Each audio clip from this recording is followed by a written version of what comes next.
Parshas Chukas. Vaydeber Hashem Moshe vel Aaron Lamor. Zos Chukas HaTorah. This is the statute of the Torah. Ashiv Hashem, Shetziv Hashem Lamor, which Hashem had commanded, saying, Daber el Bnei Yisrael, speak to Bnei Yisrael, Yikhu Eilecha Paraduma. They should take for you the Paraduma. There's a personalization between the Paraduma and Moshe Rabbeinu. We find something similar by the Shemen Zay Zoch Kosis Lamor, the oil that was used for the kindling of the menorah. Over there, the Torah says uses the same term. Yikhu Eilecha. You should take for you Shemen Zay Zoch, the first droplet of oil, which only that droplet qualifies for the kindling of the menorah. Yikhu Eilecha Paraduma.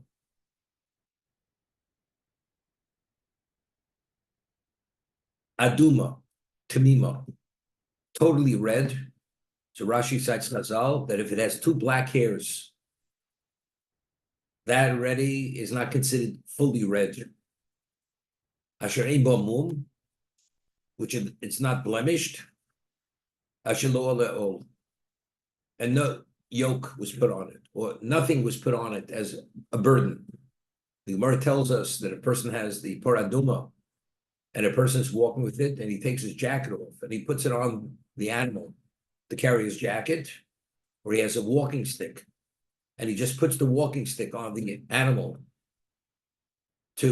as a place to rest it there. It's invalidated, it's disqualified. That's called old. Old doesn't mean a yoke necessarily, means any level of burden that the animal is used for transporting something or holding something. It disqualifies the animal. It's no longer qualifies as a paraduma. Okay, just look, we'll do Rashi. Zos Chukas HaTorah. Why does Torah have to make it a point? This is a statute. This is the ultimate statute, which means don't even try to understand it. We explained that although most mitzvahs in the Torah doesn't give a reason why.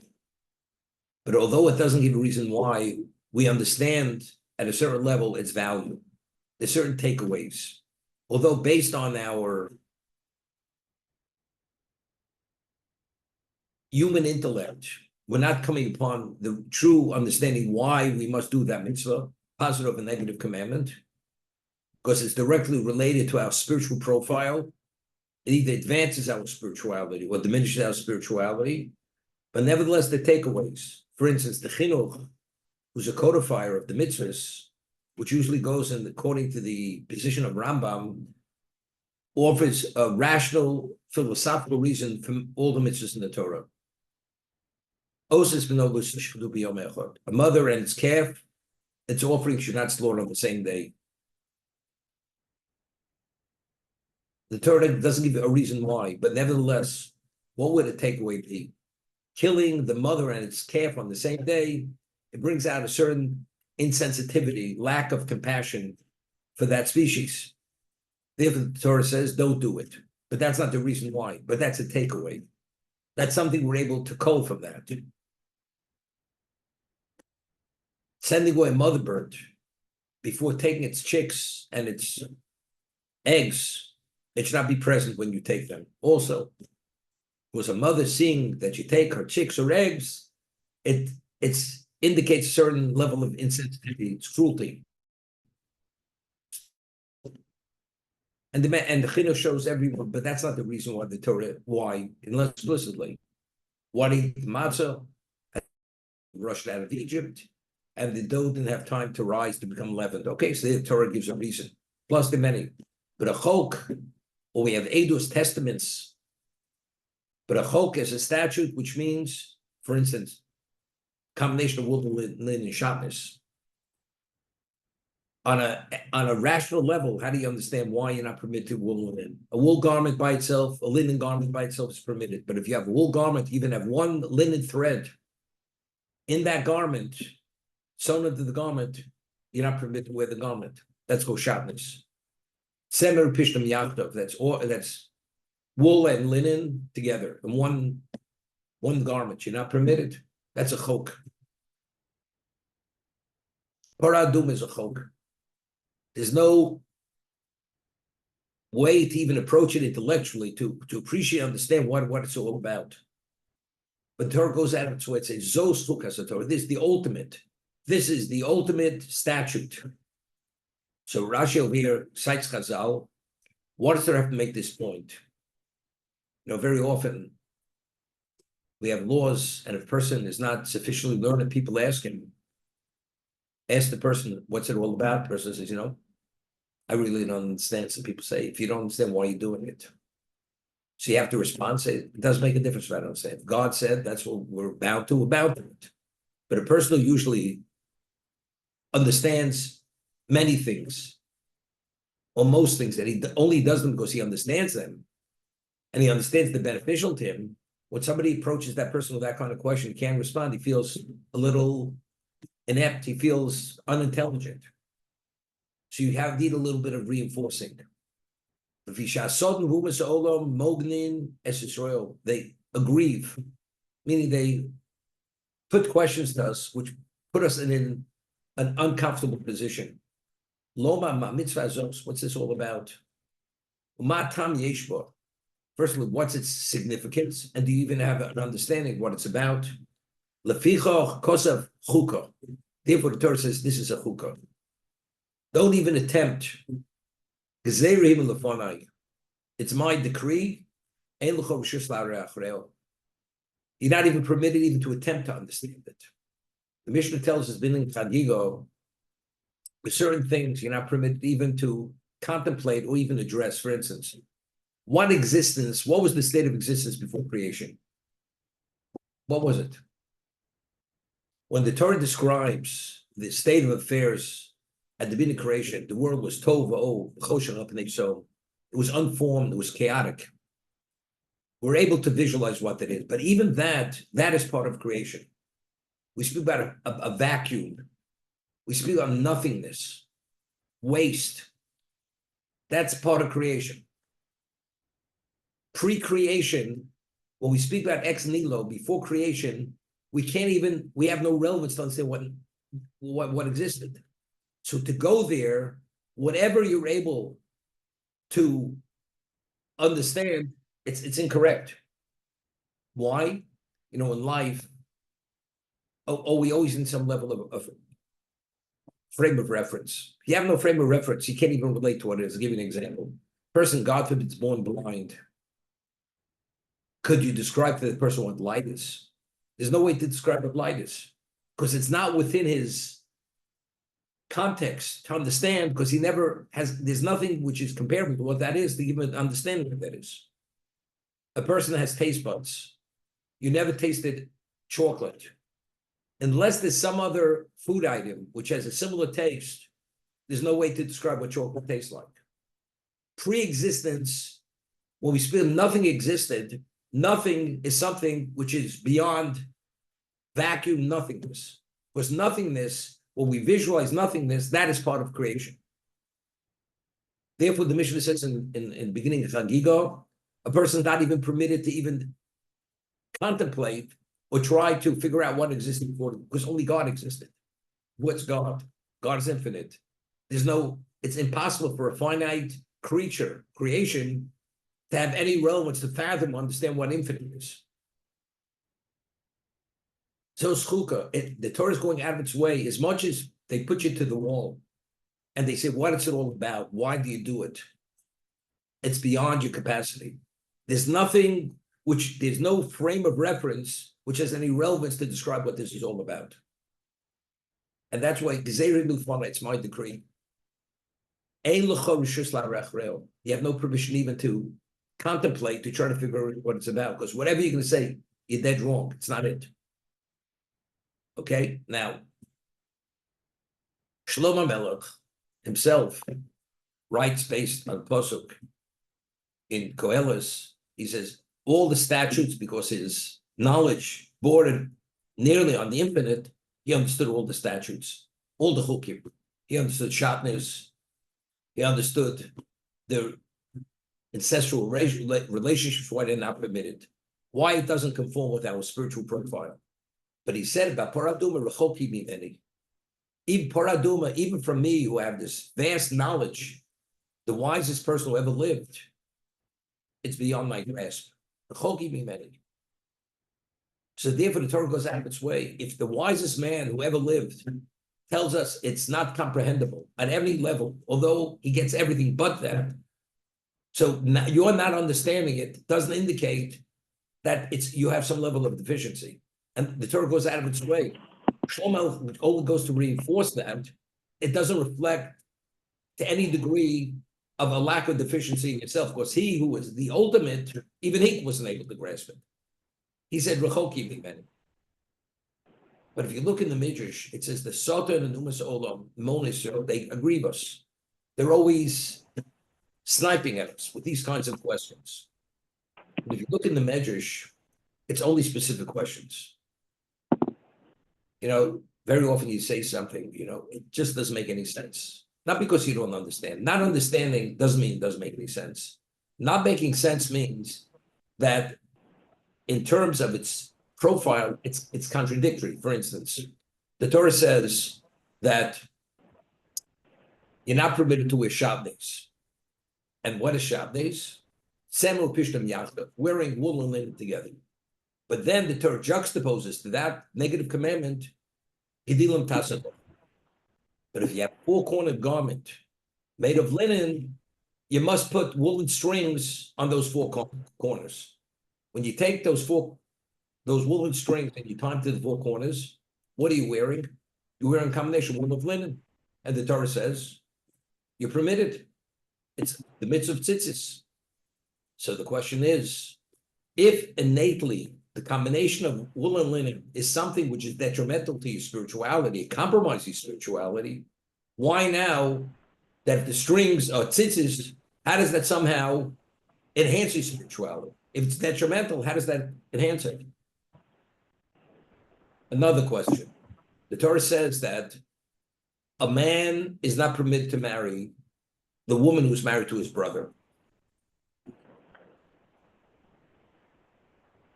Is not permitted to marry the woman married to his brother. It's called Eshesach.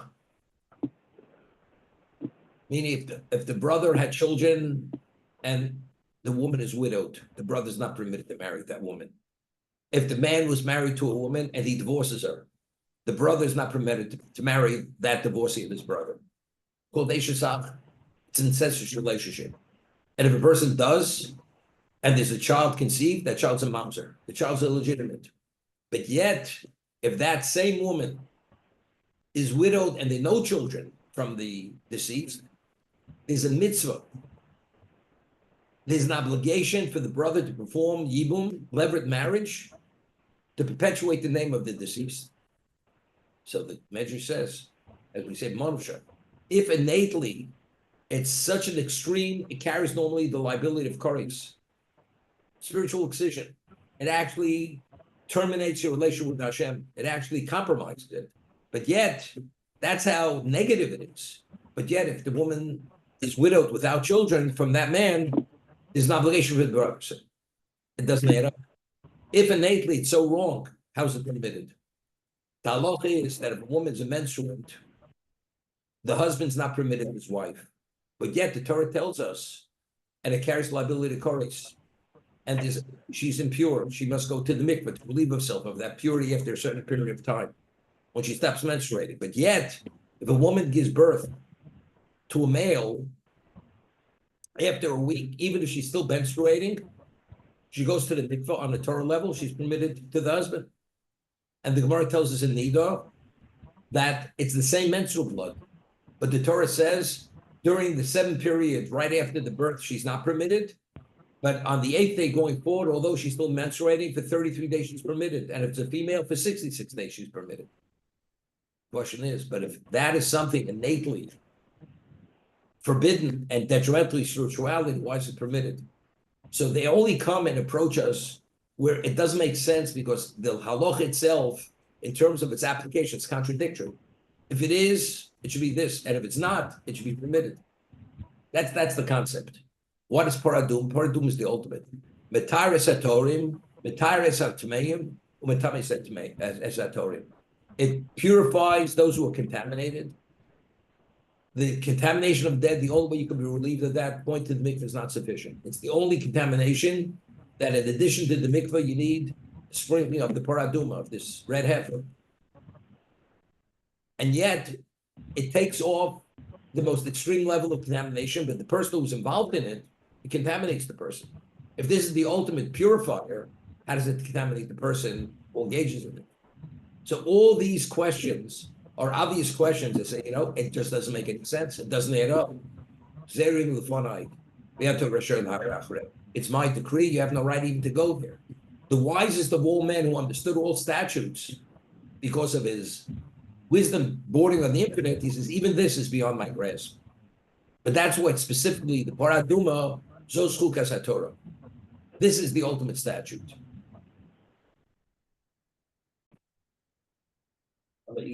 Dietary laws, statutes. Mara says, if you slaughter the animal, the kosher species, from the neck, from the throat area, it's kosher. It's called ritual slaughter. If you cut it from the back of the neck, it's nevelo. It's considered a carcass. And there are all kinds of laws, contamination, the meat is forbidden to eat, so on and so forth. Does it make a difference to Hashem if you slaughter it from the throat or you slaughter from the back of the neck? It's all the same. It's all the same. We have malika. Person brings a bird as a korban. The bird is not slaughtered with a knife as a regular korban, like an animal. But yet it's the thumbnail of the Kohen which pushes it through the back of the neck, and that's how he actually kills the bird. It's done a specific way. And the Gemara says that malik is nevela. Under normal circumstances, it's nevela is considered like a dead bird. But within the context of korban, it's a mitzvah is permitted, and the person eats it. The Kohen eats it, whatever it may be. The answer, so it's a statute. How do you understand it? The answer is it's beyond your grasp. If you're Shlomo Melech, you understand it. So I'm just saying, so I say, somebody goes to the rabbi. It says, Rabbi, I believe, in the divine. The Torah is divine. And God says you must keep the dietary laws. So you say to the person, Rabbi, I understand, I accept it. But could you please explain me why we must keep dietary laws? Could you explain me dietary laws?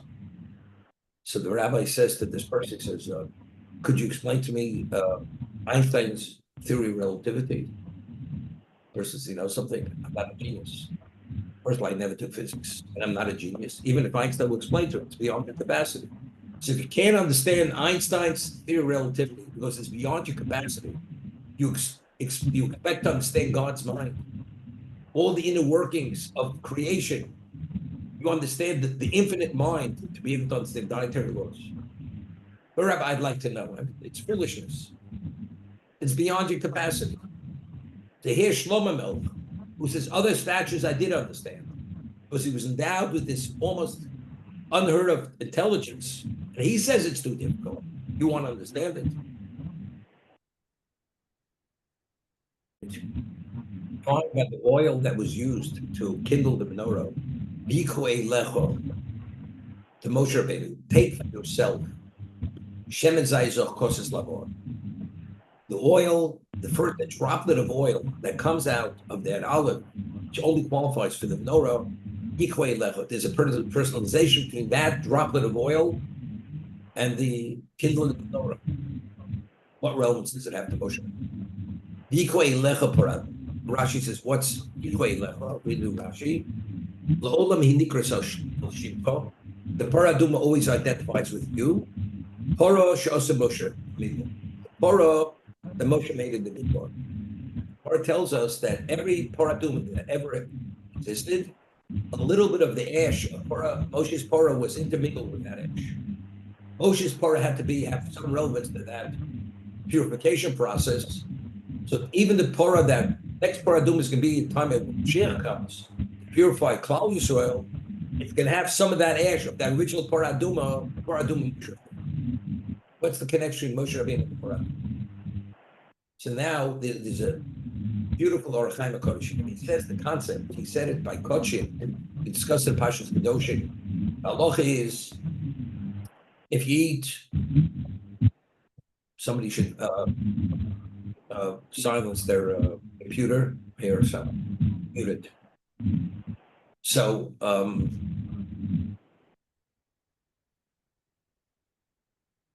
by the halacha, if you eat non-kosher meat, it's a lav.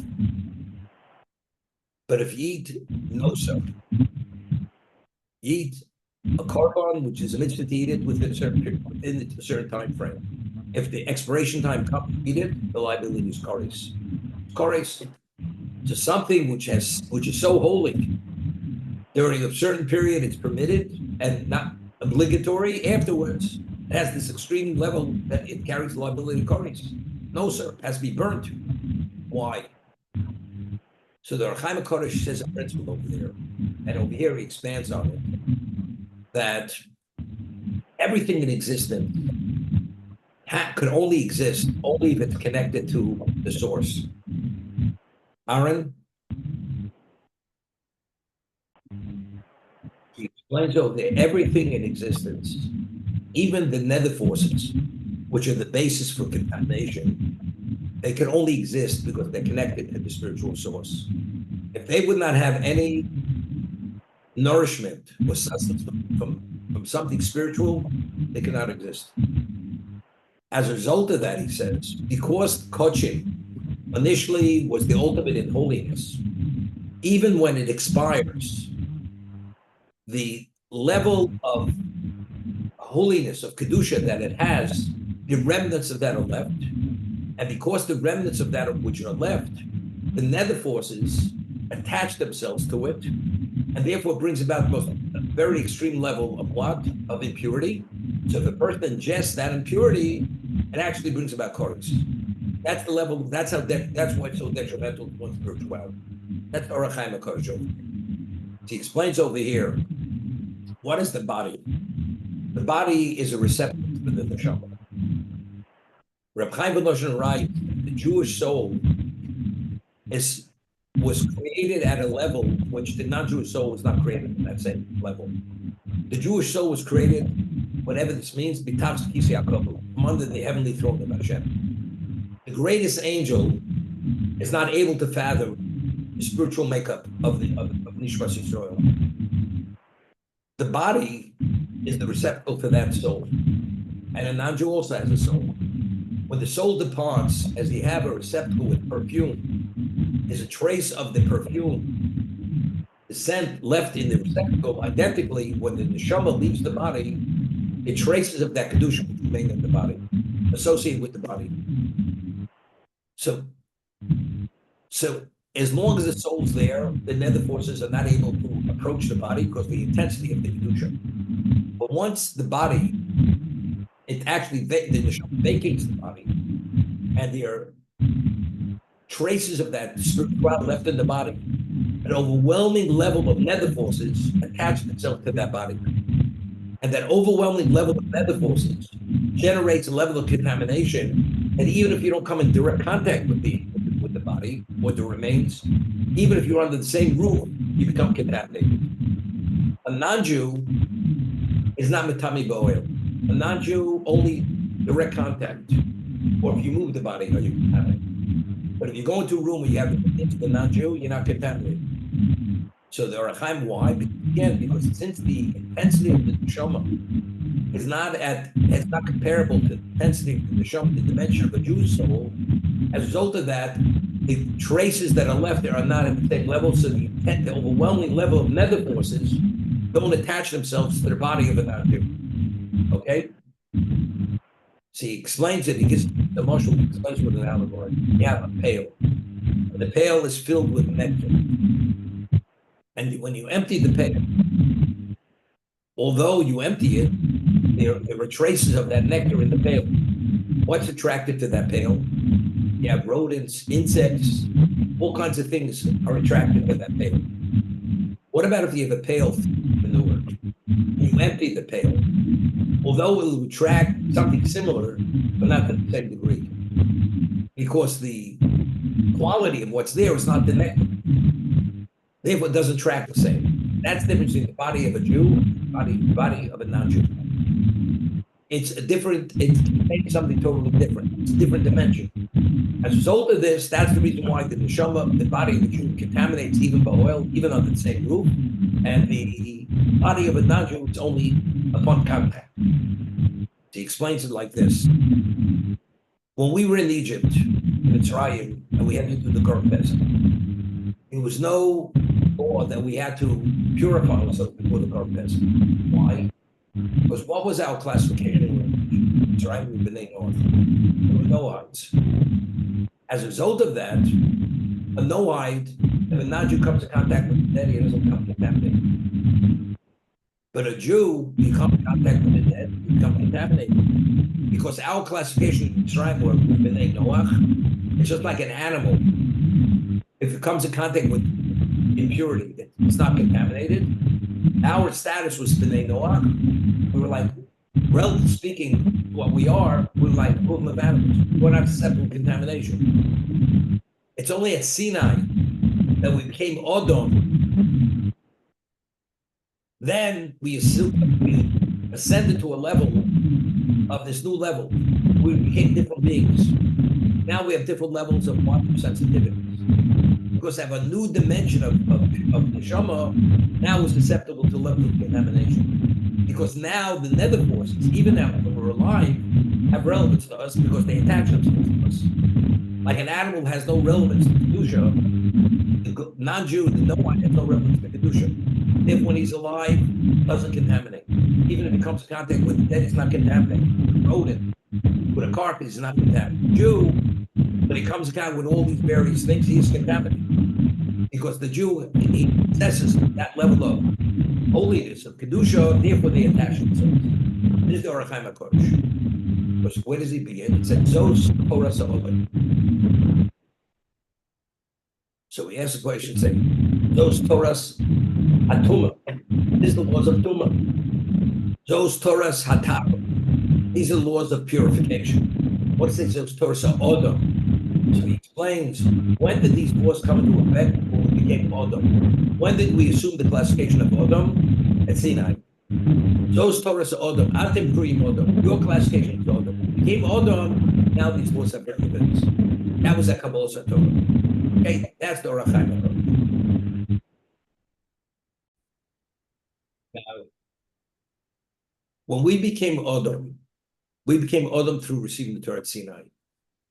Based on the pasuk in Eov, what are the parameters of Torah? The parameters of Torah, because it's Hashem's wisdom, it's knowledge which has the infinite, its quantification is infinite. It's infinite. It has no beginning, has no end. When we became Odom, we have a capacity to have relevance to the infinite. What is that capacity? There was a metamorphosis in our neshama. It expanded to a level to have relevance to the infinite that we could even cleave to the infinite. As a result of the giving of Torah at Sinai, as brilliant as Shlomo Melech was, Chacham Mikol Adam, but factually he's still finite. As a malach, the greatest angel cannot fathom Hashem, because even the greatest angel is still finite, and Hashem's infinite. Identically, the Torah itself is God's wisdom, it's infinite. We connect to it at a level, but in terms of its depth and breadth, it's unending. As a result of that, so what is the source of our contamination? What is the classification Odom? What is that rooted in? Because we connected to the ultimate, to the infinite, as a result of that, we have relevance to that wisdom. As a result of that, there's no way to fathom what that is, because the laws of spiritual impurity regarding to this particular issue only came about as a result of becoming Odom. And the Odom, it's rooted in our connection to the infinite, when we're given the Torah at Sinai. That was the catalyst to connect us to the infinite. Therefore, even Shlomo Melech, the wisest man who ever lived, says, Rechoki Mimenik. And therefore, Torah Hashem says, Zos Chuksa Torah. This is the ultimate chukah. This is a statute that nobody can fathom. It's beyond anybody's grasp, including Shlomo Melech, for that reason.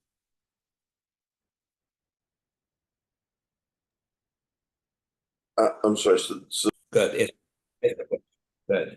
if the Jews who were at Sinai and subsequent to Sinai have a different dimension of soul, was the experience at Sinai have an impact on the Jews that existed before Sinai?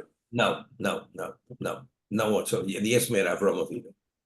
What Yes. about Avraham Avinu's soul? What kind of soul did he have? So the Gemara tells us about Basra that he was an Amora.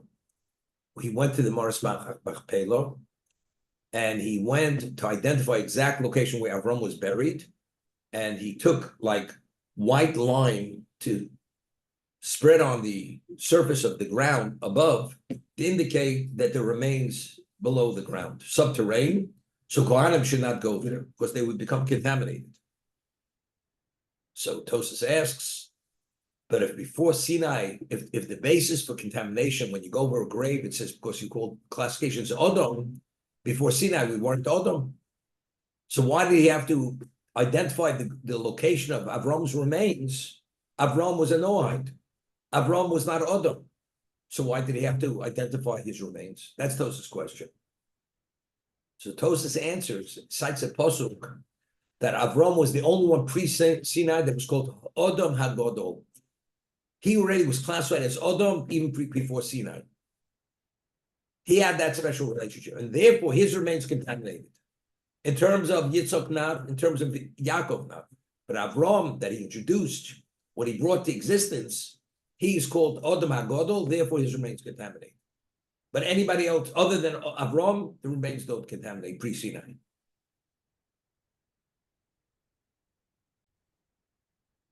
Rav Kalatsky explains, why does a person have to die? Why? Because based on the pasuk, which the Gemara in Sanhedrin cites, Hashem has nothing, will not have anything to do with evil. Anything that's ra, God has no knowledge to. When Adam ate of the Eitz Hadas, the Ramchal explains, it became intermingled in his being, this evil of the Eitz Hadas. That's why Adam couldn't be eternal any longer. Eternity means you have that special relationship with Hashem. Hashem cannot have that relationship at that level if the makeup is evil of the person, if he's part of that makeup. So what happens? What happens is the Ramchal. What happens is the person dies, he decomposes, and when he's going to be resurrected, only the pure matter is resurrected. The impurity which exists within that body will remain in the ground. That will not come out. So when Hashem will reconnect the neshama to the physicality of the person, it's going to be pure matter. And therefore, the person after resurrection could be part of eternity. So the Gemara says in Sanhedrin that even Moshe Rabbeinu died. He had to die because he had that impurity within him. As pure as he was, as great as he was. And in the grave, Moshe Rabbeinu was intact. The moment before resurrection, Moshe Rabbeinu will turn to dust and immediately be recreated as Moshe Rabbeinu without that impurity. But everybody has to return to dust and then recreate, even people who do not decompose in the grave. But the moment before resurrection, because the person contains that evil, it has to be expunged from him. So what's resurrected is only the pure matter, and only the person with that level of purity is able to be part of eternity. That's the Ramchal.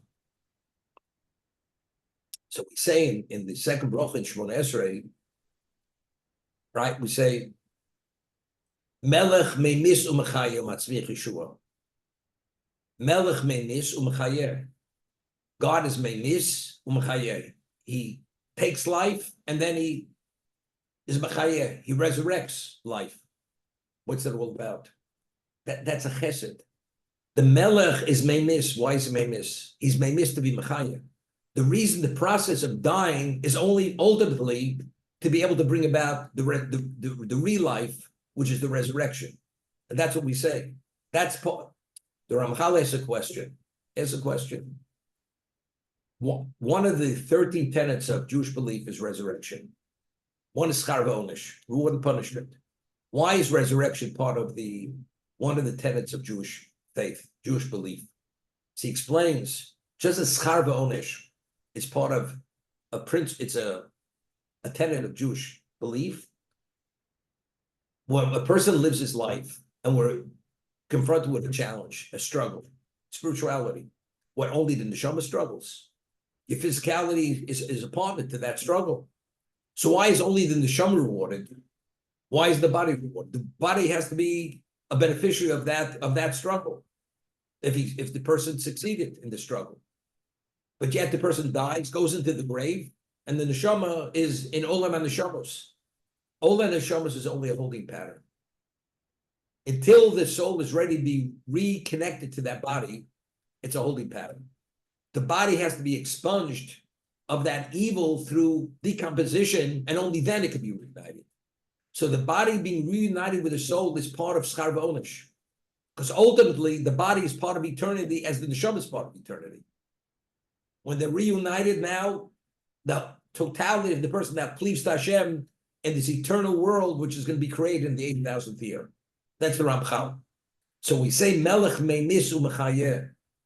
Death is what is really a bracha, because that's for the ultimate purpose of mechayeh.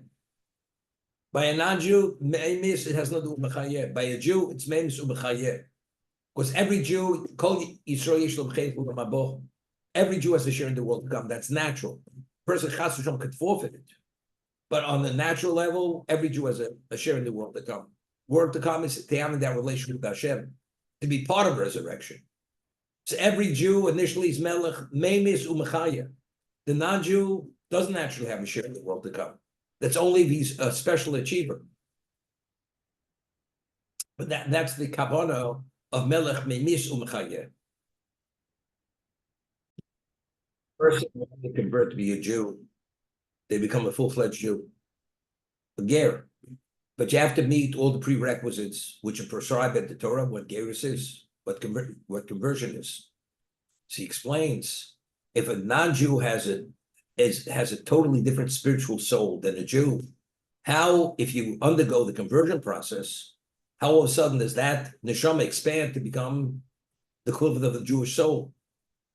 It's a different dimension. He explains that just as if you take a branch and you graft it onto a tree, and the graft is done correctly and perfectly, eventually the ecology of that branch will be the same ecology as the tree itself, because it becomes part of the ecosystem of the tree, and it's going to produce the fruits that the tree is going to produce. Identically, the non-Jew who converts, that non-Jew soul is attached to Klal Yisrael, to the Jewish people. When it becomes spiritually attached, it assumes, meaning it becomes part of the spiritual ecosystem of the Jewish people. As a result of that, it takes on the profile of a Jewish soul. That's the Ramchal. So Ramchal takes it a step further. Although a human being, a Jew, is finite, but a Jew could be part of an infinite system. How? That if you cleave to Hashem, there's a mitzvah botidbok, you should cleave to Hashem. When you cleave as prescribed by Hashem, how to cleave to Him, although you're finite, but when you attach, you're attaching yourself to the infinite, you become part of an infinite system, which is God Himself, and that's a botidbok, v'lachta b'drochav, you must follow, emulate His ways, and attach yourself to Him, which is what? Through Torah, Talmid Chachomim, that's a botidbok, because the more essence in a number of places, how could you attach yourself to fire? Hashem is fire. So it says when you attach yourself to Talmidei Chachomim, that's how you attach yourself to Hashem. That is the conduit to make that level of attachment to become part of the infinite. Rabbi,